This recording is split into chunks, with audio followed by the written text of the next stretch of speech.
Yeah, I mean, the essence of Built to Sell is this idea that for your company to be valuable, it's got to be something that can thrive without you personally. And so for a digital marketer, that's going to be important, because the idea is that if you're too much the kind of pitch man or woman for your company, if it's a very personal brand driven business, that can be problematic, because an acquirer will look at it and say, well, this is great, but how do I extract any value when you're not around? Boom, boom, boom, boom, boom, boom. What's up, everybody? You're listening to the Hustle and Flowchart podcast with your boys, Matt Wolf and Joe Fear. Check it. Hello, welcome back to the Hustle and Flowchart podcast. Today's guest is an awesome guest. I really love this conversation. Our guest couldn't have been more friendly, and we couldn't have enjoyed this conversation more. And he's someone that actually wrote a book that I read probably 7 or 8 years ago that had a huge impact in how I've structured businesses and how I've consulted other businesses ever since. And today's guest is someone by the name of John Warrillow, and he's got a couple really popular books out right now called Built to Sell and The Automatic Customer. Built to Sell was all about how to sort of design your company so that it can be sold in the future. The Automatic Customer is all about generating recurring revenue from your business. And now he has a new book that just came out. At the time this recording is being released, the book will have been out for, a week or two already. And his new book is called The Art of Selling Your Business: Winning Strategies and Secret Hacks for Exiting on Top.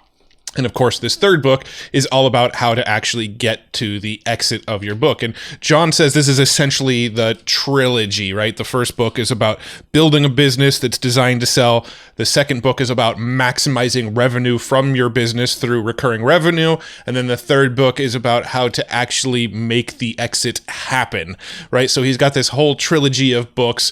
And this conversation was a wide-ranging conversation that kind of covered topics from all of the books. So we talked about how to set up your business so that it is designed to sell. We talked a lot about adding recurring revenue to your business, and then we talked about how to actually get to the exit.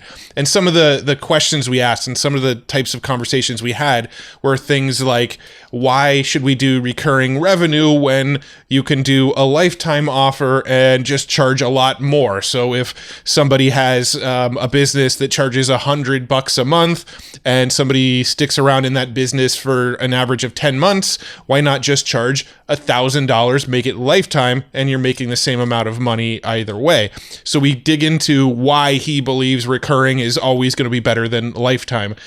We asked him questions like, let's say you have a brand that's like an influencer brand or a personal brand. For example, Hustle and Flowchart, Matt Wolf and Joe Fear. We have personal brands. Hustle and Flowchart is sort of us, right? You take Matt Wolf and Joe Fear and it's a completely different show.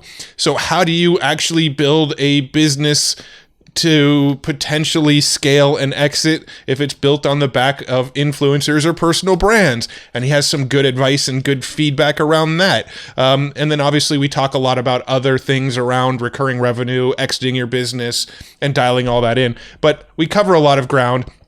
And John is just an amazing guy. We just absolutely love the conversation. So make sure you stick around to the end after the interview to what Joe and I call the banter section of the show, where we kind of talk about our takeaways and aha moments and the big lessons that we got out of this interview. So if you're not sticking around to the end of the interviews, you're missing a huge chunk of the value that we're trying to provide here with Hustle and Flowchart, where we give our insights at the end of every episode. So make sure you stick around for that at the end. If you haven't already, make sure you go to flowchartgroup.com. Now, when you sign up at flowchartgroup.com, you'll actually get redirected to our Facebook group. When you go to the Facebook group, there's a series of questions that it's going to ask you in order to request to join the group.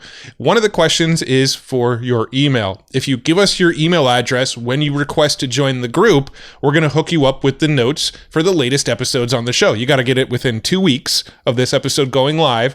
And all of the notes for the most recent 2 weeks worth of episodes will be provided for you. So go to flowchartgroup.com, join the Facebook group, give us your email, and we'll hook you up with our Cliff's Notes of this episode, our action guide from this episode. So that's flowchartgroup.com. Go check it out. Go sign up for the group. Give us your email. We'll hook you up with the notes from this episode and all the episodes that have come out within 2 weeks of this episode. And join the community, get interactive, chat with us, and we love to see you in the group, and we'd love to hook you up with these notes. So go do that. I'm done rambling. Let's go talk to Mr. John Warrillow. Alrighty, John, we're rolling. We're ready to hit this thing hard with you. Thanks for joining us on the show. Yeah, thanks for having me. Yeah, well, we were just saying we had all these interesting connections recently, and also in the past. Starting with our buddy Brad Costanzo, Bacon Wrap Business. You've been on there a couple times. And maybe it's good to get another round in there since you have a new book too, and it's kind of like completing the trilogy with him. But you connected with Matt on LinkedIn. Will Wang, a little shout out to him. He's a listener and previous guest as well. So it's just kind of meant to be that we're having this conversation. We're like, okay, Johnny's come on the show. Like no, so it's perfect timing because you do have a new book as well, and it is completing this trilogy. And so I'm kind of curious, we'll talk about that and some of the other books that you've published, because I think all this is a great conversation for our folks who are, there are a lot of folks building fan bases, thinking about traffic to their business, the marketing side of it. But I think this is going to be cool to really understand the principles of what makes the value of your business if you're going to sell, or even if you're not going to sell. It's really good to know this stuff. So we'll see where it goes. Sounds great. Yeah. Well, great to be with you guys. Thank you. Well, give us just a brief overview of yourself, and maybe talk about the books and the value building system. You have this whole kind of interesting ecosystem for business owners that are looking to build the value of their businesses. So give us a little background there, and then we'll jump into it. Sure thing. Yeah. So I've been involved in a few startup businesses that have sold one to a public company, and I think it's fair to say I've made all the mistakes there are to make when it comes to selling companies. So I wished you say you scratch your own itch. I wished I had some sort of playbook to how to figure all this, the whole selling of a business out. So I wrote a book called Built to Sell a while ago. And the idea behind that was like, how do you create a business that you could sell? Not whether you want to sell or not. It's like, how do you build a valuable business? And that's all about creating something that doesn't need you to run it, and therefore is transferable. I gave short shrift to the idea of recurring revenue in that book. I mentioned it, but I didn't really spend enough time on it. And that really is a significant jet fuel for your company. When you create recurring revenue, it really accelerates the value. And so I wrote a second book called The Automatic Customer, which is all about recurring revenue, right? How do you build that into virtually any business? The one thing that's funny is I do occasionally, before the pandemic, get asked to speak to business owners, entrepreneurial groups. And one of the things that I find funny is that I'll give my spiel on recurring revenue or on building value of your company. And I'll get a hand in the air and says, I kind of like what you had to say, but how do I avoid an earnout? Or what's escrow? And all these sort of very mechanical things, tricks and tips to look out for when it comes to the actual transaction itself. So I wrote this new book, The Art of Selling Your Business, with a view to sort of answering that. It's a bit of a synopsis of some of the best practices I've learned from other entrepreneurs I've interviewed for my podcast. I've done something like 300 interviews. So I tried to distill those down into a bit of a cheat sheet. Yeah, no, it's very cool. I love the concept of the book, and now it's out. I didn't actually know it at the time, or would have dug into it. But it's I love the concept of it allows you to really punch above your weight class when you are ready to sell. You're now prepared to sit at the table, look at this offer, talk to the folks on the other side of the table, and strike a deal that's actually worth it for you, and probably maybe even better than what you thought was possible. So let's definitely land on that. I think talking about the Built to Sell, I know there's a lot of folks that have probably read Built to Sell. I think it was 2011, right, when that came out, or thereabouts.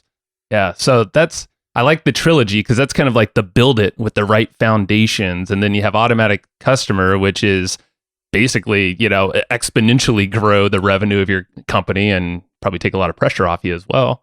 And then you have the kind of the final piece, it seems like, here with selling your business. So I'm wondering where... That's absolutely right. Yeah. And maybe we can kind of, do a synopsis of the three parts. It seems like three pillars, and it'd be kind of cool to identify for the folks here that are, a lot of folks are really digital marketing heavy. So some of these principles are probably not focused on as much as, the marketing principles, which we all know that you need both for sure. Yeah. I mean, the essence of Built to Sell is this idea that for your company to be valuable, it's got to be something that can thrive without you personally. And so for a digital marketer, that's going to be important, because the idea is that if you're too much the kind of pitch man or woman for your company, if it's a very personal brand driven business, that can be problematic, because an acquirer will look at it and say, well, this is great, but how do I extract any value when you're not around? Mm-hmm. And so we can look at, Elon Musk has built an incredible business based on his personal brand, right? But you'd hate to think what would happen to the stock price of Tesla if Musk left. Mm-hmm. And so that's just it's a word of caution around a digital marketing business where you're very much the kind of front man or woman for the company. Yeah. Well, that's one of our friends and mentor is Roland Frazier from Digital Marketer, the company, and he talks about the dancing bear business. So when you're that front person, when you stop dancing, the money stops flowing. And that always kind of hit me square in the eyes, because we have this podcast. A lot of us is relying on us. When people reach out, they want our help, our support, us on the coaching calls or whatever it might be. Yeah. So that's definitely been on our mind. Yeah, and I think that's a good place to start right here, because I do think that's a lot of the audience listening in. It's those digital marketers who have put a lot of focus into personal brand, the coaches, authors, consultants, people like that, where they're buying them, it seems like, right? And we feel like we've pigeonholed our business a little bit in that way. We're doing some things to break out of it, but with this podcast, with our coaching that we've done, with our online courses, we sort of have this feeling that they expect to get us when they buy it, right? And if we replaced us on this podcast, or we replaced us inside of our membership, then we'd lose people, or it'd be harder to sell. So maybe that's a good place to start. Like, what sort of advice would you give people in that sort of situation? Yeah, it's a tricky situation, because if you think about things from an acquirer's point of view, they're going to look at a business like that and say, okay, when Matt and Joe leave, what's left to monetize? And so your list is going to be important, but if it only works when you endorse the list, or if you actually write the email or the post or whatever, then again, it's going to be of limited value. So what I would structure, or what I would suggest, is that focus on branding products in your overall business. So there's this concept of service providers, coaches, consultants, et cetera, productizing. And it's the process of making your service look like a thing, like a product. So naming it, setting up a set of steps or features of it, trademarking it, and ideally making it run as its own entity on an automatic or recurring revenue cycle. So that's going to productize. I was thinking about it with this whole COVID thing. Johnson & Johnson is coming out with a COVID vaccine. Johnson & Johnson, the actual names are two individuals, like they're brothers, right? Mm-hmm. From 200 years ago. Yet they built an incredible company on the back of brands we all know and love.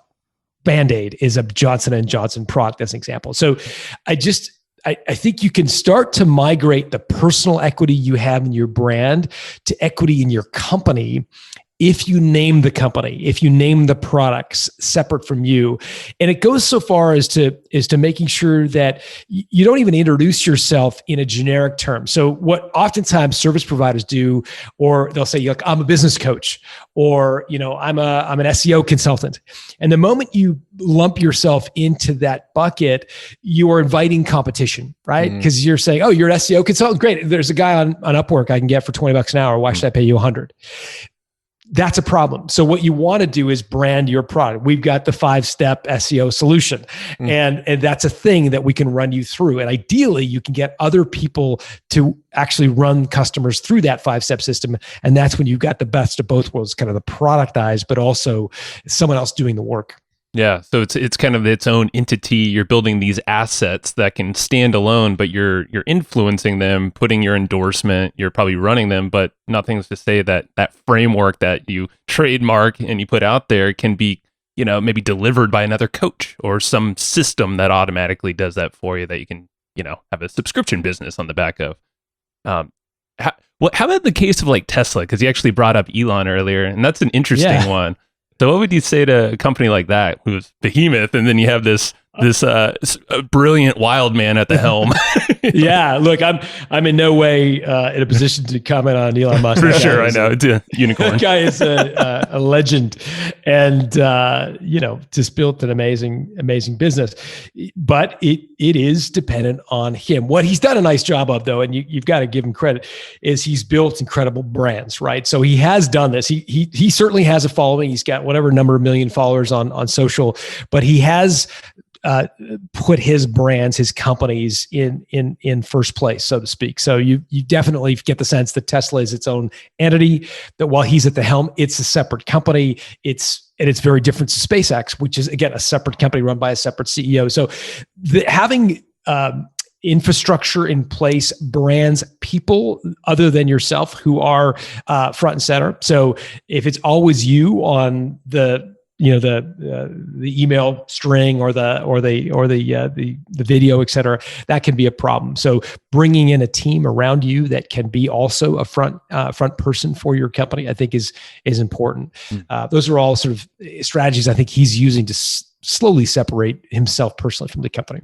Yeah, I could see that. And these are all solid principles kind of on the building phase if we're thinking of these three pillars again, because this is, for digital marketers and just entrepreneurs, I feel like a lot of us will just take on a personal, I could solve this thing. Hey, I got a business now. I just got some money, and then it starts to kind of take off after referrals or whatever you do to do the marketing. And then that's where a lot of folks find themselves to this podcast or find themselves. And I think this is a good foundational thing to think about. Yeah, and maybe it's an evolution, I would say, over the next coming years as you're starting to realize, oh, there's more to this than just me. There's only so many clients I could take on. And I know the parable in Built to Sell was around an agency, and you became, you can actually productize an agency. And then, automatic customer, it seems like that's more the subscription level of things. So yeah, that's where I think the real accelerant happens, as we talked about, because a lot of digital marketers will think about like a click funnel, and they'll think about, okay, we're going to do a product launch, and we're going to get a certain number of people to buy the free thing, and then we're going to get a low price thing, and then we're going to get people to buy the expensive thing, and they're thinking very much, and I had a 6-figure launch or a 7-figure launch, and they sort of brag about that, right? Sure. And that's sort of something that they're excited about. Again, I think there's a very different way of running a company, because when you think about those businesses that are very kind of transactional, I'll call it, whereas there's an event, there's a launch, it's very much like a real estate agent or even a professional speaker who, when you actually talk to them, they can feel quite burnt out, because it's like that adrenaline rush of always getting a hit of adrenaline when you hit the next product launch, that you sell the next house, you get the next speech.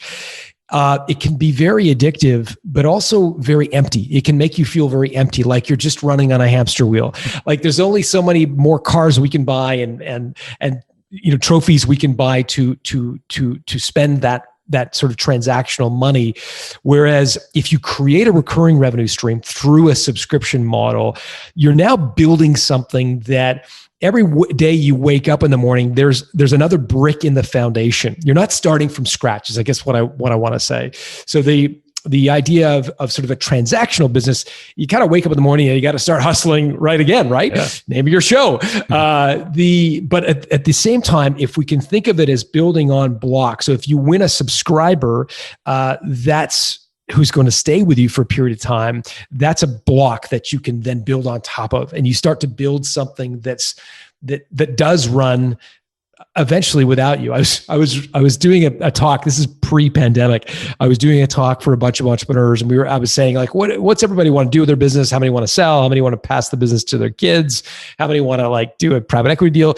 And one guy throws up his hand and says, I don't want to do any of that stuff. And I'm like, okay, I'll take you the bait. What do you want to do with your business? And he says, I want a sailboat business. And I'm like, all right, what's a sailboat business? And he says, I want a business that I can put my feet up on the gunnels of my sailboat, and people will just send me checks. And I thought, okay, that's like that sounds good. I'll take one of those. Yeah. He was describing in a very sort of like fun-loving way the essence of a subscription business, right? Where there's that you're not having to kind of create a new you every day. Yeah. So I have a question about the subscription business, because you might be able to help us sort of handle an ongoing debate we've been having with some other people. We have a friend, and I'm not going to mention any names. He listens to the podcast, so he's going to hear this episode. But he has a software business that he sells at a one-time price, right? It's just you pay once and then you never have to pay again on the software. And the question always comes up to him of, why don't you sell this as a recurring thing? People would continue to pay for this software month after month. It's a pretty critical software in people's businesses, so they would keep using it. Why not make it recurring? And his answer was something to the effect of, well, if you know the retention of your customer and you know the lifetime value of a customer, why do you need it to be recurring? Right? If let's say a product is $100 a month and you know your average retention is 12 months, why wouldn't you just charge them $1,200 up front, and then the lifetime value is the same regardless? So I'm kind of curious, how do you respond to that style of thinking about it? Yeah, because your company is going to be worth infinitely more if it's on a SaaS or recurring revenue model. Even though you might be getting the same in terms of lifetime value as a one-time payment, like a lifetime membership versus an ongoing kind of monthly membership, you're going to get a much bigger multiple for your company if you structure it as a SaaS business, because usually a well-run SaaS business can lengthen the lifetime value of a customer because you're always interacting with that customer. The problem with doing it as a one-time thing is you get the big check and you forget about the customer. Whereas once you create a recurring or automatic customer business, you have to serve that customer day in, day out. It's going to make you want to keep them sticky. And that just has its own halo effect. And just to give you a sense of like the proportion here I'm talking about, I just did a podcast with a guy named Rob Walling, who started the company Drip. Have you ever had Rob on the show? Not Rob, but we've used Drip before. We use Drip, so email marketing software, builds it up, $2 million of annual recurring revenue, subscription-based. Couple $1 million business in a transactional business space, maybe you get one times revenue for it, maybe a little bit of a premium on that in a traditional world. Rob was entertaining offers in the 9 to 13 times top line revenue. Wow. Like stratospherically different than what would be considered for transaction model. Now, that's not to say every recurring revenue model gets multiples like that. They are not the case. Rob had a very, very unique business, had very low churn rates, growing very, very quickly, which are the two kind of elements that people look at valuing a subscription business. But even relatively slow growth and smaller SaaS companies are usually trading at lower, but still multiples of revenue. Mm-hmm. And so I would counsel your buddy, think about the value of your company. And again, it's indicative of, I think, of this mindset of the product launch, where there's this sort of transaction and the sort of ability to go to, boast about the size of the launch, and it was a 6-figure launch or 7-figure launch. Again, I would just encourage you to think about the tail, and are you trying to build the short-term sort of profitability of your company or the long-term value of it? The other thing I would say, and this is a thing that folks often underestimate when it comes to the benefits of recurring revenue, is there's something called the Trojan horse effect, which effectively means that once somebody subscribes to your product, service, information product, et cetera, they become much more likely to buy other things from you. Thereby by boosting the lifetime value of that customer. So once they buy subscription A, it makes them infinitely more likely to buy product B. And so if you're just focused on the value of product A and you're doing, well, it's 12 times, whatever, you're probably missing the other benefit of the product B, C, and D that you could sell to a subscriber. Why is that? Well, once we're a subscriber, you've got my credit card, you know where I live, we trust each other, and therefore it just makes it many, many more times easier. Like if you think about once you subscribe to Prime, you probably likely started to buy more things from Amazon. Oh yeah. I've interviewed a guy for the automatic customer, a guy named Jim Vagonis, who does home renovation, home maintenance, I'll call it, on subscription. And he found that once he got customers to subscribe to his home maintenance plan, like half of his revenue is coming from one-off stuff they buy from him. Like, I need a new roof, or I need you to install a deck. But he would never have had the opportunity to bid on that had it not been that he was billing them like $100 a month to maintain their home. So he's in the conversation. He's always in the mind. Yeah. Exactly. Yeah. He's got that trust, that relationship, that billing relationship, permission to communicate, opt in, et cetera, et cetera, et cetera. It just makes it infinitely easier to sell product B, C, and D. I like that. What's your thought on low level recurring with because to this Trojan horse concept, it seems like every business can have some variety of a prime type membership. I mean, in our forum, we have a newsletter business where there's an online component, but we actually send out a physical 40-page thing every month. It's actually based off the content here in the show.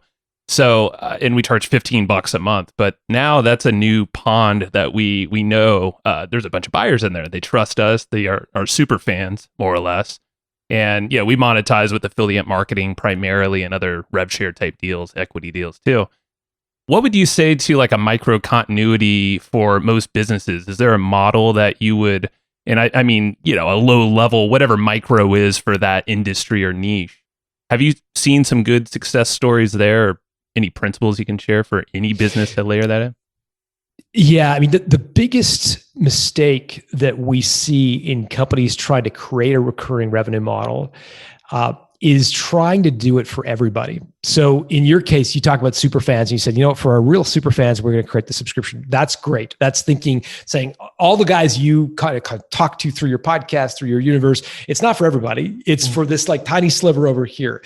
That's one of the core principles that a lot of people get wrong when it comes to creating recurring revenue. We think about, okay, I've got all these customers over here. I've got to come up with something that they're all going to like and I can bill them for every month. And that's almost a recipe for a diluted offering. What you've really got to do is look at all your customers and try to bucket them or segment them by the reason they buy from you, right? So some buy for some things, others buy for others. And once you do that segmentation, you'll often find the subscription offering or recurring offering starts to emerge. I'm reminded of a story I wrote about in the book, the Automatic Customer, called H. Bloom, which is a company that sells flowers, right? Like we think about the average flower store down the street. These guys decided that they wanted to sell flowers on subscription, but they didn't do it by just offering a subscription to everybody who buys flowers for weddings and funerals and birthdays and stuff. They're like, no, let's figure out our customers. And it turned out there's this one very small segment of their customer base, hotels, that buy flowers on a recurring cadence because they want to be perceived as boutique and high end, whatever. It was like hotels and wealth management companies and like really high end spas. They're buying flowers on a recurring basis. So they built a subscription around that buyer need. But they weren't trying to sell subscription to flowers for people who are buying it for their birthdays or funerals or graduations. Yeah. It was the segmentation first and then the subscription offer after. Makes sense. Like that. So you can get to know your customer, what their needs are. And maybe there's a segment, and it could be a small segment that's just going to be that automatic customer, the one that keeps buying because there's a need for it. And it doesn't have to be your full market there. I love that. And it's usually segmentation by customer need as opposed to demographic or firmographic. Most marketers are aware of like segmenting, right? It's kind of a 101. And so most of us do, okay, men, women, income level, age, browser, all that stuff. We do that sort of segmentation. What I'm referring to here is a slightly different segmentation where it's like buying behavior, like the reason they buy from you. And that's a slightly different segmentation, same principle, but it's a slightly different way to think about all of your customers. Now, is there any way that we can sort of reframe recurring revenue in our own minds? So just to give more context of where my brain's going right now. So myself, when I'm buying like software in our business and I see like, oh, it's a recurring revenue product. It costs $99 a month, $47 a month, whatever. I go, oh man, another recurring revenue. I got to add another monthly expense to our business. Right. So when we're actually out there creating products, we almost have an aversion to wanting to create recurring revenue products because of how we feel ourselves about recurring revenue products. So is there any sort of like reframing that might help people overcome that kind of thing? Because I know that's something I struggle with personally. Yeah, it's like subscription fatigue, right? Like your Amex bill is not like 7 pages long. It's right? Like, suddenly these $10 a month products are adding up. Yeah. So I do think subscription fatigue is a real thing. And I think it can be quite compelling to think 10x versus 10%. What do I mean by that? I mean, nobody's going to subscribe to your product to save 10%. It's like, I'd rather the independence of being able to buy when and where I want to than just to save 10%, right? So if you're, your swimming pool company and you're going to sell, chlorine, and you're going to just say, well, you can subscribe and you'll save 10%. No, thanks. I'll just pop into the store when I want it, or I'll buy it on Amazon, whatever. Nobody's going to subscribe for a relatively, limited value proposition. I like to think in terms of 10x, meaning making your subscription literally 10 times more value than a transactional business model. Now, that's a challenge. It can be really difficult to build that level of value into your subscription. But I would argue that Netflix has done that, right? So if we think about Netflix and we think about the old school, like $200 a month for cable, or like, even I'm old enough to remember like going to Blockbuster and getting DVDs, if you can believe it, right? So that's, like, if you think about it, one movie would have cost you $5 back then to rent, right? So here's Netflix with tens of thousands of titles. That's what I mean by 10x. So that can be a real head scratcher, especially if you're taking your product and you're saying, well, usually people buy this for $1,000. So I'm just going to break it up into 12 payments of $100 as an example, or $80. That's probably not going to work if the customer thinks in terms of what it costs them to buy it on a transactional level.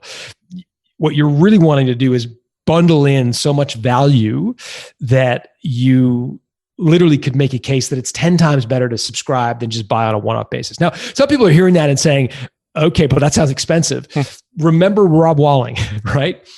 Builds a business, trades at a multiple, like a high multiple of revenue. So yeah, it maybe will be more expensive, but it will add enormous value to your company, much more than just another transaction. That's a good reframe because that's I see a lot of pricing models, in the marketing space, but of course across the board that really lean in on that discount. Even if it's an upgrade to an annual, like, do you have any, like you have a monthly option and an annual option, would that kind of apply there? Because usually that's only based off of a 10% savings. Like, I'm sure the same thing would apply there, something similar.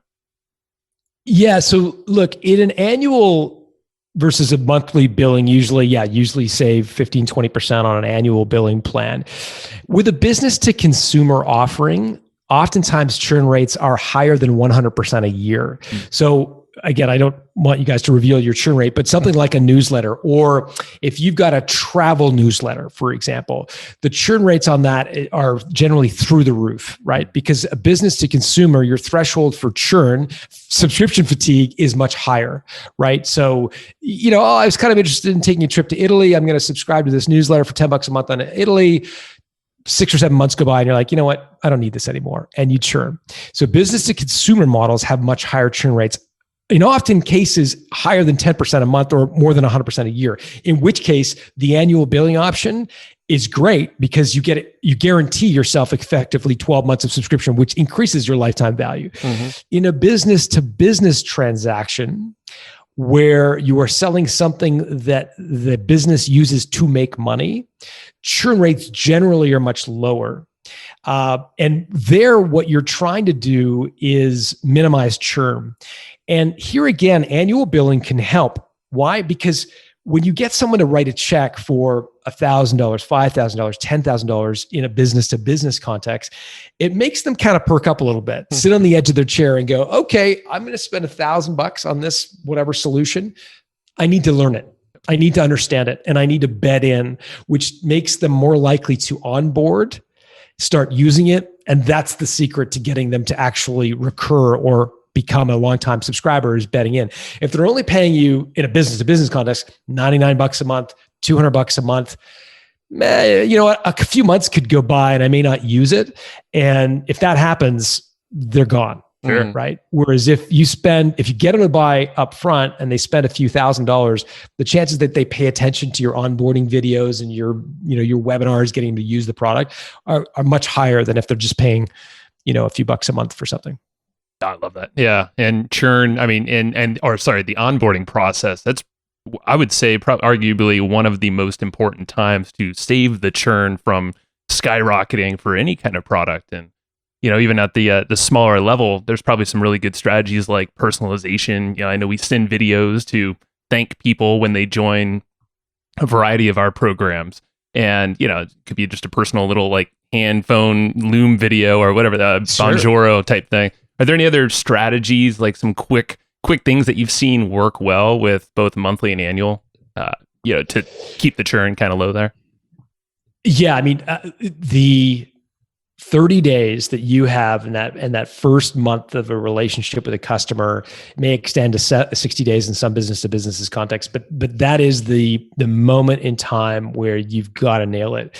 And like, big subscription company operators, Salesforce.com, Netflix, like they have boardrooms full of people who think nothing more than what exactly is the choreographed cadence of like, at minute 6, they're going to get this email. At hour 2.6, they're going to get this video. Like it's very, very choreographed because they know that every tiny slice of churn they can lop off during the onboarding experience is going to have a huge effect. So it's a big deal. I would be testing everything in terms of its impact on adoption.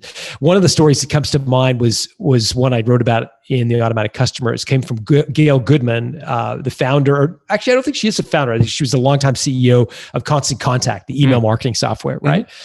And so they used to have an onboarding, run by a bunch of engineers, software engineers. They used to have an onboarding strategy, which was like who, what, when. So in other words, when you sign up for Constant Contact email marketing, the first thing they would say is, great, thanks for signing up. Who do you want to send your first email to? Upload your CSV file.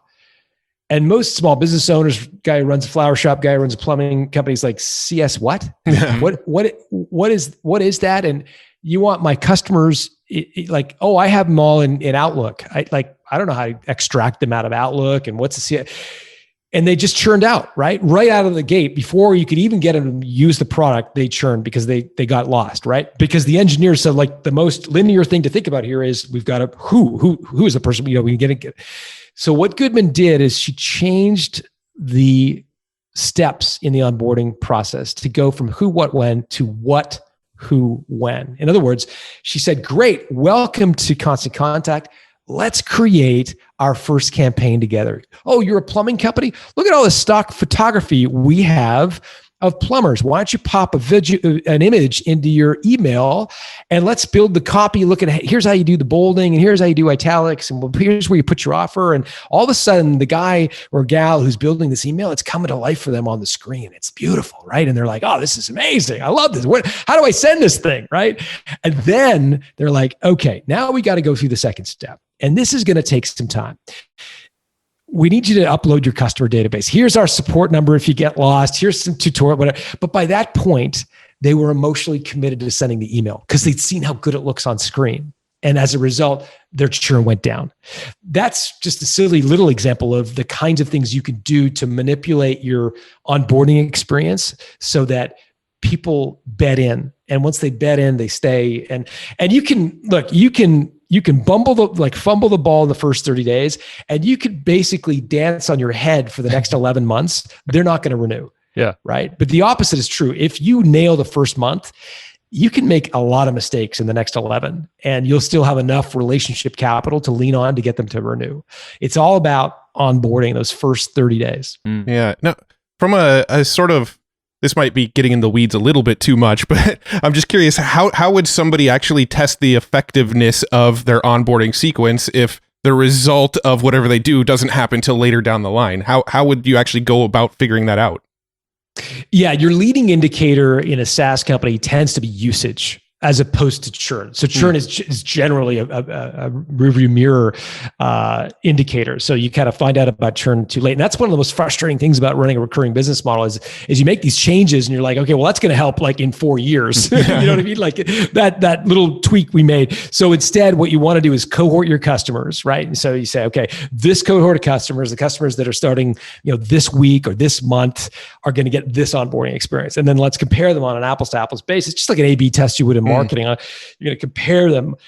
Your B test or your B cohort is going to be the next month, right? And you're going to give them a slightly different onboarding experience. And then you're going to compare the 30-day usage of the tool, cohort A to cohort B, and see which is the champion and which is the one that didn't, and then you go to the next test. And so you're really just continually testing, refining. Again, very similar to an A/B test in a marketing campaign. Let's see. Now I kind of want to transition to pillar 3, which is the art of selling your business, your newest book, and definitely go pick this up because it seems like there's a lot of opportunity right now. Just looking at just the world, businesses, the state of businesses, not all of them, of course, but there's probably some really good opportunities for folks to kind of clue in on if they're thinking about selling their business either now or in the next maybe couple of years. So I'm curious of some trends. Maybe we start there and some things and opportunities that people have right now and kind of the current state that we're in. Yeah. So a couple of things come to mind. Number one, we've just done some analysis on the users of our software, Value Builder. We have entrepreneurs go through, they complete a questionnaire as when they start with us. And we looked at people who completed the questionnaire prior to the announcement of COVID, the 8 months prior, and then the 8 months during COVID, so March to October of 2020. And I'm not suggesting, by the way, the pandemic is over. I'm saying we just looked at those, we compared apples to apples, that 8 months prior, during 8 months during the pandemic. Two things came really bubbling to the surface. The first is that business owners have moved up their sell-by date by 20%. So the pandemic has been tough on a lot of businesses, to some extent less so about information business, digital marketing businesses, and SaaS businesses, but certainly for service businesses, it's been really crushing. So on average, they've moved up their sell-by date by 20%. The other thing that's really interesting is the idea of passing your business down to your kids, which is something that was sort of like an old school way to transition your business. Yep. It's dropped through the floor. Very few people now, single digits now, want to give their business to their kids. Wow. And now almost 60% of business owners, when we ask them about their exit intent, like who they're planning to sell their business to, it's to another company. They want to sell and get out. They want to sell to a third party. And again, I think that's just indicative of where we're at, how stressful this last 12 to 18 months has been on business owners.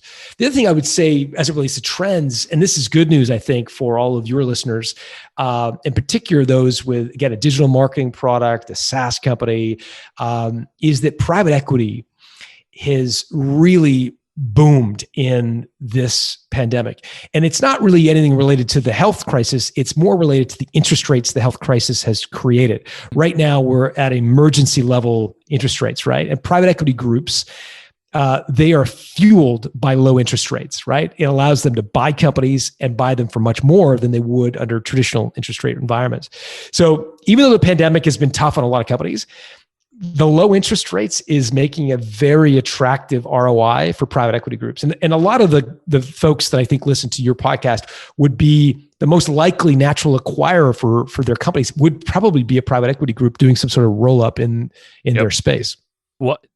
I heard you talk about this on another podcast recently, and I find it totally fascinating because I didn't really understand it until you talked about it. But the low interest rates, they're giving these PE firms the ability to really buy for next to nothing because they can back out the revenue. But it seems like, and I think you said this, is that it gives even more value to the person selling their company. Like it can give a lot more cash to them in their pockets because the PE firm can really, there's not a lot of money that they're having to pay on for the 0% or close to it.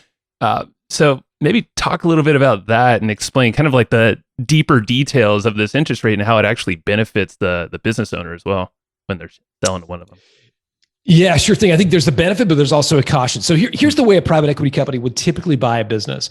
Unlike a strategic acquirer that would almost always buy 100% of the business, and they may have an earn out for you, but generally they're going to buy the company and start to integrate it.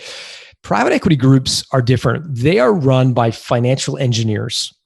A financial engineer has money, oftentimes raised through outside capital, outside investors, and they are looking to buy low and sell high.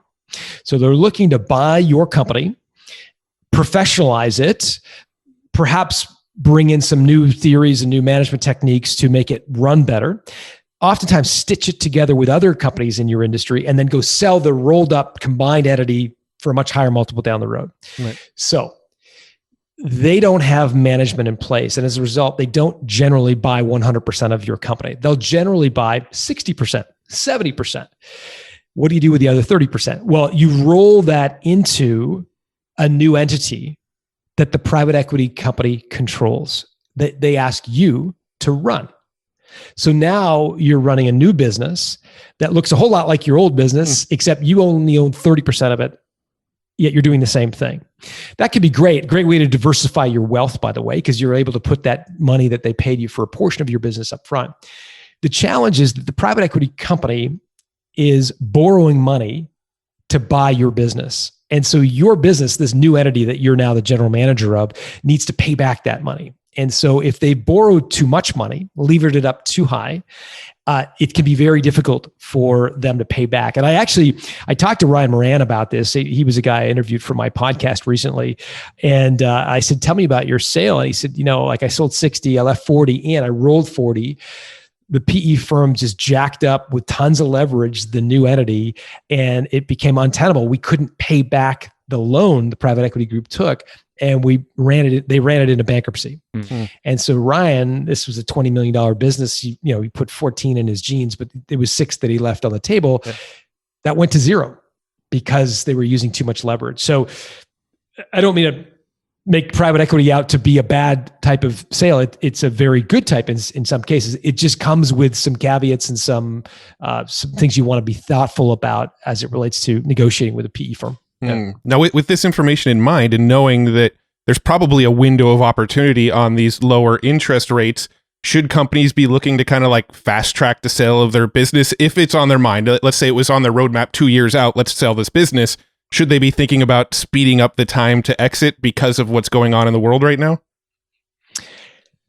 Look, I think we should be, in all cases, accelerating the time horizon to wanting to sell, bringing it forward for a few reasons. Number one, most businesses are going to have some sort of transition period. Most entrepreneurs are going to either have a private equity deal, as I described, where you're brought in to run your company for a period of 3 to 7 years while the PE firm tries to professionalize it. So that's 3 to 7 years. I mean, that's a long time, right? So if you're thinking, okay, I want to be out in a couple of years, a clean exit is very, very rare, especially among small and mid-sized businesses. So you're either going to have to roll equity with a private equity group, or if you get bought by, say, a strategic acquirer, you'll likely have some sort of earn out. And an earn out is where you put some of your portion of your proceeds at risk and chase towards a future goal. And if you hit the goal, then you get the money. Mm-hmm. Again, the average earn out is 3 years. For service business, it can be up to 7 years. So again, if you're sitting there saying, I want to be on the beach in 2 years, man, like, time to get on your front foot, because an earnout's minimum going to be a year, most likely 3, could be longer. So before you're actually out of your business in an earnout situation, it's 3 years. And so many of us, I interviewed, do you know Rod Drury, the guy who started Xero? Have you ever had him on the show? Wait, no. Oh, we know another Xero shoes guy, but yeah, I was thinking of someone else. Okay, no. So Rod started Xero. Yeah, the accounting, like the SaaS-based accounting platform. Mm-hmm. They're in a kind of Coke Pepsi battle with Intuit right now. So he started Xero.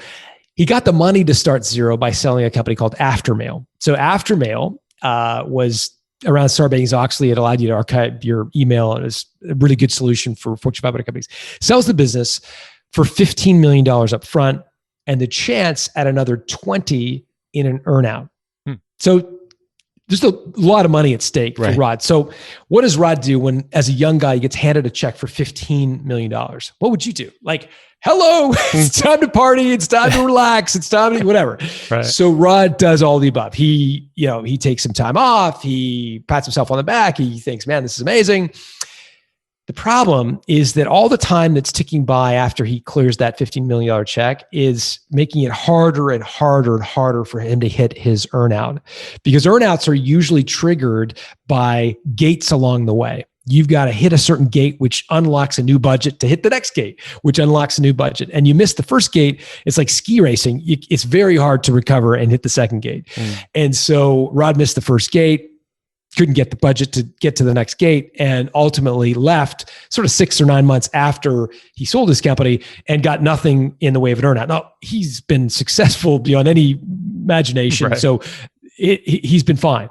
But I tell you that story just that when it comes to an earnout, it's at risk. And oftentimes we go into an earnout just burnt out, tired, like, oh, just take this business off my hands. And that can be a problem, because you got to come into an earnout with tons of energy if you're going to hit those goals. This reminds me of something else that I've heard you talk about, and we actually had him on the show just on Friday, recorded, Rand Fishkin. And you've told his story, and it leads me to, man. I know it's a brutal story, and I don't think even Matt knows about it. I didn't know about it leading up to chatting with him, and just, we've been exchanging emails ever since, and like, the guy's amazing. Brilliant. Yeah. But I know there was this time where he got approached to have his company purchased, and you've said the best time to, I'm kind of giving away the thing, but I want you to tell the story, is the best time is to basically, that's probably the best offer you're going to get, is just out of the blue. If someone approaches you, it seems like that's kind of the most valuable offer. I'm not sure if that's totally correct in your words, but I'm kind of curious if you could share that Rand story here, since people probably just heard the podcast with him too. Yeah, for sure. I mean, first of all, Rand wrote a book called Lost and Founder. It is gold. Just buy it. It's brilliant. It's beautiful. Read it. It's just so illuminating for so many reasons. But he I had him on my podcast, Built to Sell Radio, and he told me the story, and it's just resonated. And the idea is look, a lot of entrepreneurs are trying to time their exit, right? They're like, okay, I want to sell exactly when the pandemic is over, the economy is booming, interest rates are low, my company's at the top of its, ever, and I'm just, it's all going to coalesce and I'm going to sell. Nobody's that good, by the way, to predict when all that stuff's going to happen. But what it fails to, acknowledge, I think, is that oftentimes the best time to sell is when somebody's buying. In other words, if you get an unsolicited offer from a legitimate buyer, you're in the driver's seat, and that is a luxurious position to be in. You get to, at that point, you can choose to play hardball, you can choose to engage, but either way, they're coming to you. The opposite is where you're going hat in hand to them, saying, "Oh, would you acquire me?" And it's a much different story. And so, look, when you get an offer, as Rand did, it's important to pay attention. So the story is that Rand built a company called SEO Moz, SEO software, built it up to about $5 million in top line revenue, ARR. So it's a SaaS company. And he's been told that SaaS companies usually trade on multiple revenue, maybe as much as 4 times revenue. So Rand's like, I'm at 5 right now, but I think we're going to get to 10 next year. So in his mind, he's like 5, but man, he's starting to think he's close to a $10 million company, and 4 times 10 is 40. And so Brian Halligan makes Rand an offer for $25 million of cash and HubSpot stock. But Rand says, 40 is kind of what I had in mind. And Halligan, who's the co-founder of HubSpot, says, I can't do a deal. Because again, Rand's business at the time was only a $5 million business. So still, Brian Halligan thought he's making a pretty good offer at 5 times revenue. Halligan walks away. Rand takes the money, takes his business, and decides to accept venture capital, invests in a bunch of different product lines. Unfortunately, many of them don't work out. At the same time, Rand starts to struggle, goes through a period of depression.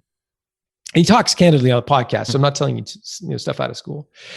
And they remove him. The venture capitalists that invested with him remove him from the board. Now, venture capitalists, when they invest, they use preferred shares, which means they guarantee themselves a return before the founder gets anything for their company. And so when I asked Rand, who is no longer at SEO Moz, what's your shareholding in Moz worth these days? It must be worth a ton. And he says, actually, no, it's probably not worth anything because of the way the deal was structured, and the VCs are guaranteed they're preferred and they've held for a long time. And I said, oh my God, what would that HubSpot offer be worth these days? And he said, based on the appreciation of HubSpot stock, it would be worth more than $200 million. It's just right to the heart. Anyways, yes. Yeah. So the moral of the story, I think, is the right time to sell your business is when somebody legitimate approaches you, because you're in a unique position to be in the driver's seat. Yeah. Yeah. No, Thank you for telling that. That story hits home with me, because our family business that I used to work in before we left to do this actually had an opportunity to sell the company in 2007. So it was a shutter company, a window covering company.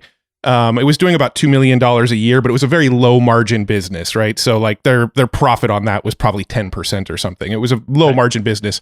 And in 2007, a big window covering international company came in and offered to buy them out for right around $1 million.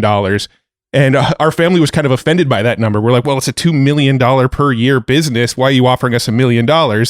And, so long story short, that was 2007. 2008, the housing market crashed. Everybody stopped buying window coverings. The company ended up going bankrupt.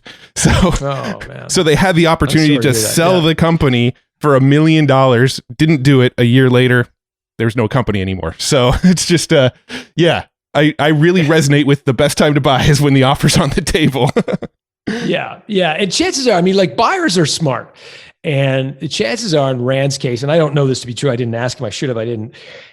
Had Brian Halligan, who's a very sophisticated entrepreneur backed by some very, very sophisticated people, if he saw value in SEO Moz, chances are there were other companies out there, Infusionsoft comes to mind, that would have also seen value in SEO Moz is very, very high. So once you get that conversation, I'm not suggesting you get lured into negotiating with just one buyer. I'm saying that the chances are, A, you should take that offer seriously, that you're at a point that you've recognized, you've actually achieved a milestone many entrepreneurs never reach. Number two, if they're willing to invest, there's probably 5 other companies that are. And that's when you start to really ratchet up the value of your company, when you get multiple bidders to start to sort of fight over, if you will, your company. Yeah. I just looked at the time and we got to wrap this puppy up. Man, this is so good. I'm absolutely fascinated by all this. So thank you for telling the stories and principles. Talk about your newest book really quick. I know it's a short period of time. We've kind of covered a lot here, but The Art of Selling Your Business, available now. But give folks, I guess, a quick synopsis of that, even though we've kind of done so a little bit. Yeah, it's just, I'm so blessed to do this podcast where I interview a different entrepreneur every day for 5 straight years, people like Roger and Rand and all these guys. And I basically took their best practices and put together a bit of a field guide for entrepreneurs to punch above their weight when it comes to selling. And it's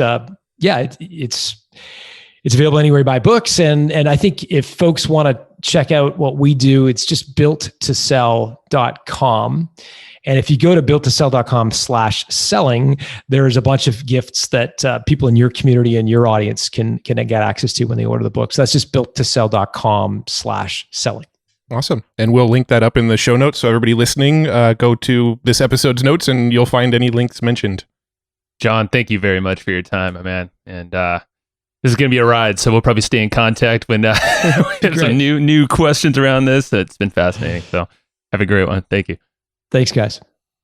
I really liked John. Heck yeah. Heck yeah. This is, I did a lot of, listening to different podcasts he was on, and amazing guy. And I just love every conversation I've heard with him has been different. And this one, I loved the most, obviously. But really, I think I kept thinking, I'm like, digital marketers and affiliate marketers, podcasters, you, the listener, you're probably one of those, a creator. I feel like a lot of us aren't thinking this way with our business. And I think that's why guys like Roland Frazier has been so popular on this show. And it's told in the surveys, go put the bingo chip on there. Yeah. And you'll get the joke if you listen to previous episodes. But yeah, like I feel like he just opens up a whole new perspective. And yeah, and he nailed it for, digital marketers specifically. Yeah. No, I mean, we've kind of gotten back into this mindset with these episodes of let's just kind of get the selfish questions going. Let's just start asking the stuff that we're personally curious about, and ideally the audience, the listeners, you will be just as fascinated by the stuff that we find fascinating. And I feel like there was a little bit of a shift away from that for a few episodes, not a lot of episodes, but there was a little bit of a shift where we were kind of taking the podcast to a place where we were letting the guests kind of say what they wanted to say. And, I mean, obviously we do that with every episode, but we were kind of letting them steer the direction of the episode a little bit more, right? Where I think over the last several episodes, we've sort of taken this approach of, what are we most fascinated by? What would we want to get out of this conversation? Because if we sort of work through this conversation in a way that's going to benefit us the most, well, the listeners are probably they're going to be like us. They're going to find the things we're fascinated in fascinating as well. It's going to be the best possible content that we can co-create together and curate, really. Yeah. I mean, it's back to the curation model. Actually, that was kind of the aha. Like, and recently Matt and I hopped in the hot tub, and that's kind of like our brainstorming sesh right there. It's been too long, but yeah, I feel like what, like, mentioned the survey, we almost overcorrected a little bit, I would say. And we took our direction out of, I mean, obviously we always want feedback and we're going to trust and respect it, but there's obviously, it's not like, okay, let's just swing the pendulum completely this way now to that side of the spectrum. Like, we're finding a happy medium here. Yeah. So, I mean, going into this conversation, I had like things on my mind that I'm like, John Warrillow probably has great answers to these things that are on my mind, right? So, for example, I really wanted to know about why do you need a recurring revenue business when you can just work out the math on what the lifetime value of a customer is and charge the lifetime value of a customer versus recurring. You know, I sort of kind of knew what his answer was going to be before we hit record. The amount of money you would make in a year is probably going to be about the same with both of those businesses, but the value of your company, if somebody wanted to buy it, is going to be dramatically different. And that's really the main difference between those two sort of pricing models. Yeah. And I think it's good to hear him say that, and someone who's seen a lot of these businesses sell, and he's running those businesses as well. It's not like he is a practitioner as well, you know? So that's why it's cool, because we all have different perspectives. I mean, let's be honest. Us as marketers, I feel like we have a unique way of looking at business. And we've talked about this a lot and with other people. And, we kind of we have this almost like superpower of like, all right, we could just pour some gasoline on the traffic fire if we want to make more or get more leads in the company. We know how to sell. Most of us have a funnel or some selling mechanism that's automated more or less, so it's like, oh, I want to make more money. Well, I got to get more leads and sell more people, right? And it's like, well, there's these other levers you could be thinking of that might be actually a little easier and more long-term and create wealth instead of money or cash or income. It's not that, it's literal wealth that these guys are banking. Yeah, it's true. And then the other question that I kind of had on my mind going into this that I really sort of wanted to work through, and I think a lot of people needed to hear it, is if you're creating a business that's really based off a personal brand, right? Like our podcast, people know Matt and Joe, right? If the very next episode of this show, Steve and Mary were hosting the show. What's up, Steve and Mary? Yeah, Steve and Mary were the hosts of the show, and they just kind of took over and started hosting it. And they don't think like we think. They don't talk like we talk. They don't ask the same style of questions that we ask, because we are all unique, right? No two people are going to conduct this interview the same way, right? So, based on that, the fact that we've built this like sort of personal brand business, we've built a membership where we are kind of a core in that membership. People are expecting to hear from us. When we do advising and consulting, people expect us to be the ones on the call, giving them feedback and giving them information. So since we've built this business on the top of like a personal brand, what's our way out? What's our way? Not that we want out, but like what's the bigger play here for when we can't operate in this business anymore? It allows us to scale. Yeah. And so I really wanted to hear his perspective on that. And I loved his answer. I mean, essentially the answer was, you build those personal brands, you build up that name for yourself, but you've got to use that platform that you've built to promote other things that are outside of your personal brand, right? That's essentially what he was saying. And it's exactly how we've been thinking. So I mentioned that hot tub sesh a couple times. And that, or once actually this time, I've mentioned on a previous episode. I'm blending my recording times now. Is that we've been thinking about this for a while, is like, okay, outside of the podcast, like this is us.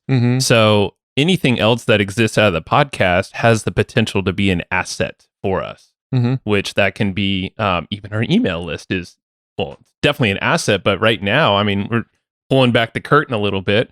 We're partnered up with a couple awesome dudes, Joe Kearns and Mike Alvarez, Magic with a J and K. Come on, boys, make it easy to spell. No, I'm just kidding. Love you. But they're managing our email list a lot, not completely. And there's a lot of collaboration where, we're all working together on the copy and the concepts, angles, whatever that's in there. But that is one way that we're actually leveraging other folks that know our voice, or at least they're directing things, they're connecting all the stuff that we would hinge on us, and it might even have our voice. It does have our voices on there, our names. Yeah. But also think about like Podhacker and our membership. Like these things, they're not us, even though we're in there. Well, and I think we're sort of methodically going down this route of what we create from here on out are not, I mean, we'll probably be the faces of it for maybe a window of time, but we're building them to be bigger than us. We're building them so that like the Pod Hacker brand that you just referenced, we haven't really talked a whole lot about that, and we're not going to talk a whole lot about it yet. But that Pod Hacker brand is literally a brand that is not going to be branded to our names, right? There's a bigger play there that we're kind of working with. But yeah, I mean, building this platform, like, let's be honest, Hustle and Flowchart is probably not going to exist without us, right? There's never just going to one day be new hosts. Then you get that Art of Charm effect where they kicked out Jordan Harbinger, and then all of a sudden everybody stops listening to that and they go listen to the Jordan Harbinger show instead, right? And now his show is bigger than that old show. Exactly. So like likelihood, like Hustle and Flowchart is us, right? You're never going to have a Hustle and Flowchart with like different hosts. And we're cool with that. It's like we'll be the dancing bear all day long for the podcast. Yes. But as we build this platform and as it gets bigger and bigger and more people listen and our sort of personal brands get larger, it is sort of our responsibility to use that platform, these larger personal brands, to shift attention to things that aren't our personal brand. For sure. And build assets on top of our platform. Yeah. And that's the thinking. That's why we're, involved with the Unicorn Equity. Yes, you see our faces on there, but really as testimonials and in an animation, which is still kind of creepy. And I don't watch it just because I don't watch a lot of my own stuff too. Cause I'm like, it's me. No, it's kind of funny. But Unicorn Equity exists in a way because we can inject our superpowers, and to that brand, but it's not relying on our names. It's definitely not us doing everything in that business. So, I mean, same goes with some of the other things we're involved in, partnered up with Members Pro and a few of these other folks that we're partnered up with silently. We can, that's an asset to us. And it's a cool way I like the way of thinking, knowing like, cool, you could be you and attract the people, maybe know, like, and trust phase right there. And then from there, you can take them to assets, send them elsewhere, you can keep doing your thing. Shoot, there was one other, I had an aha that I completely wanted to talk about, but now I'm blanking. Shoot, man, I am blanking now. Well, the Rand Fishkin story I thought was amazing. Obviously crappy, but a lesson well learned, I'm sure, and hopefully because I heard it in a different form on another podcast. I was like, oh my god, this is so timely. We gotta talk about that. Yeah, it actually did bring back like a sort of emotional memory from when our company tried to get bought out, and we decided to turn it down because we thought all roads pointed up, right? Everything looked like gravy right now, which is why they wanted to buy the company, was because everything was looking great, right? But we, in that company, we went, this company's going up and you're undervaluing it and it's going to be worth double that next year. So we'll sell it when it's worth double. Well, you never know what the future holds. 2008 was not kind to that company, and fuck. I didn't mention on the podcast, but like Heather and her mom were in a very similar scenario too. I mean, you know about it. I won't go into details because I don't think they really want that. But I will just say that they were presented with a buyer that definitely would have paid them a lot. Yeah. And that didn't work out, and company basically, so it happens. And it's like, I just like the thing is like, okay, John said, one of those people that just show up, there's a reason why they're showing up. You've done something, created something, said something to catch the attention. It's probably a good reason to consider that. That person or that company. And like he said, though, it's like, don't just go with that person or that company.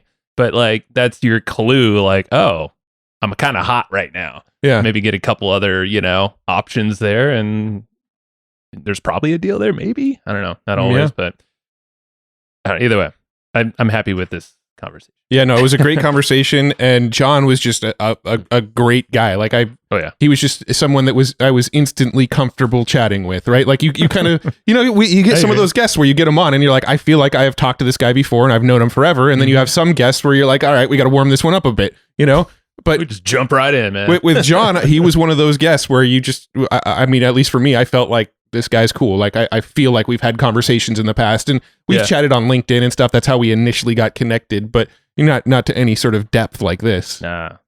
So I'm sure you'll hear more from John, but go check out his books. I mean, they're there's Built to Sell. That's that first book. So that's more the building phase. The Automatic Customer. Shout out to Dan Ryan because he's the one that told us about that originally and is his favorite book because Dan Ryan wants his payment. There you go, Dan. Your royalty. But go check out The Automatic Customer. So it's all about subscription businesses and growing the value. And then his newest book, The Art of Selling Your Business, Winning Strategies and Secret Hacks for Exiting on Top. And the website to go check out is builttosell.com/selling. Yes, sir. And you'll find that book there. And I think that book should be out by the time this episode came out, I believe. Correcto mundo. Yeah. So what else we got? Get the notes. Get the notes. And they are actionable as all actionable items can be. So if you go to flowchartgroup.com, within 2 weeks, they're free. So if you made it this far, I'm pretty sure you're interested in those notes. You might have a page full of notes already. Well, guess what? Now you have another page for notes that probably covered other things that you didn't catch. Four pages, probably. 3 or 4 pages, yeah. Probably more than you took. Yeah. I would bet. So flowchartgroup.com. Make sure to plug in your email address. It's going to take you to Facebook, so don't get freaked out. Just make sure to plug in your email address and you'll get the notes. Yes, sir. And access to a cool community. Yep. And this episode, once again, is sponsored by Easy Webinar. Bam. Which is our favorite webinar tool when we are running webinars. It does automated webinars. It does live webinars. It does hybrid webinars. You can do streaming stuff. It's the back end is like been getting refreshed and prettified, and it's a pretty badass platform. And like we've mentioned on past episodes, my daughter's been using it for school and as an alternative to Zoom. We've done quite a few episodes lately on webinars and how to kind of crush it with webinars, and can't recommend a better platform to go do it with than Easy Webinar. So go check out easywebinar.com/hustle. He's hooking you up with a discount for Hustle and Flowchart listeners. So that is hustleandflowchart.com. Nope. It is easywebinar.com/hustle. That is easywebinar.com/hustle. Make sure you put the /hustle on there because that's going to get you your discount. That's where you get the discount. Yep. Yeah. And lastly, if you made it this far, we don't do this enough, but we should. If you're not a subscriber of this show on whatever platform you're listening to right now, please hit the subscribe button. It's not only going to help us just get in front of more people, but you won't miss a thing, But just hit the subscribe button. I'll wait. It doesn't take that long. Okay, you're done. Okay, cool. That's it. So, thank you very much. Yep. And again, as always, share this episode with somebody that can use the advice in it. We love you. Talk to you soon. Thank you. Thanks, everybody, for listening to this episode of the Hustle and Flowchart podcast. Before taking the time to listen, we want to give you something a little bit special. Every single episode that we do, we actually have somebody on our team take notes. We basically have a Cliff's Notes version of every episode where you can go and find all of the tips and tactics that they laid out, all of the resources that they laid out, all the good stuff from this episode. We actually have a nice, simple notes version that you can find on our website. So go to evergreenprofits.com, find this episode that you just listened to, and give us your email address, and we'll send you the notes. Thanks for listening.